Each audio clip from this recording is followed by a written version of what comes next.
Hi, I'm Thora Johnson. I co-chair Orrick's Life Sciences and Health Tech practice, and I'm also a partner in our Privacy, Cyber, and Data Innovation group. And I'm Alex Wood, a partner in Orrick's Technology Companies group, and I'm here with Elaine Shi, founder of BodySpec and CEO.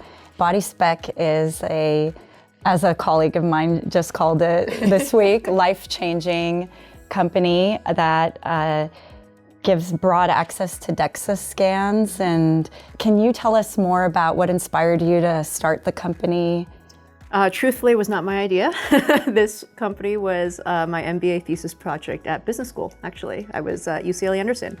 A very large and buff classmate of mine who would eat chicken breast during class to get, protein, actually came to Anderson with that idea. And he had used DEXA when he was an athlete at the U.S. Air Force Academy. I joined his team because he was my friend, right? We worked for it as a school project for 2 years. And when business school was over, he had to go back full-time to the Air Force. So I ended up running the company. Growing and scaling a health tech company can be challenging. Can you tell us more about the early days and where you're at now with BodySpec? Yeah, the early days, we pretty much, looking back, we got everything wrong about BodySpec except for the product, maybe. We got the pricing wrong, we got the brand wrong, we even got the customer wrong.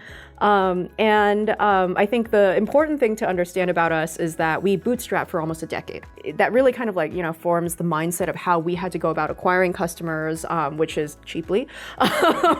So we basically had almost no digital marketing spend for that time.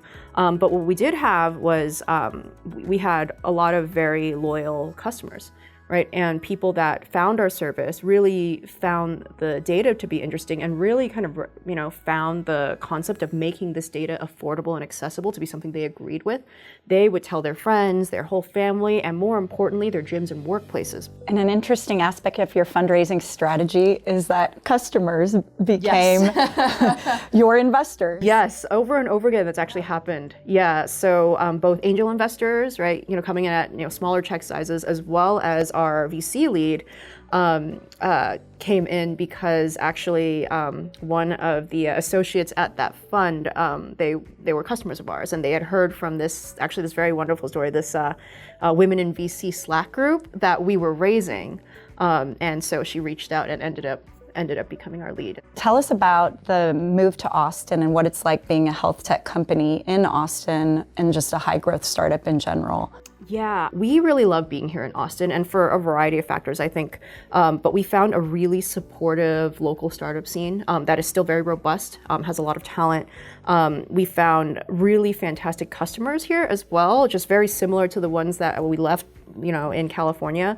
Even to the point where I think a lot of the workplaces that we worked with in California ended up bringing us on site to all of their offices here in Austin. So that was really, really nice. So we're here talking during South by, and I'm wondering, what are you hearing? What's the buzz about in the programs and on the streets? So this year, a lot of it's been about AI, right? Which isn't too surprising, but specifically the people that I've been talking to are thinking about the personalization of health. And how does AI unlock new abilities to make personalized health possible at scale? That's something that we're thinking about as well. What's the value of the data? How do we make that more valuable over time? And how do we make it so that people can interact with the data in places that are, natural and fun for them?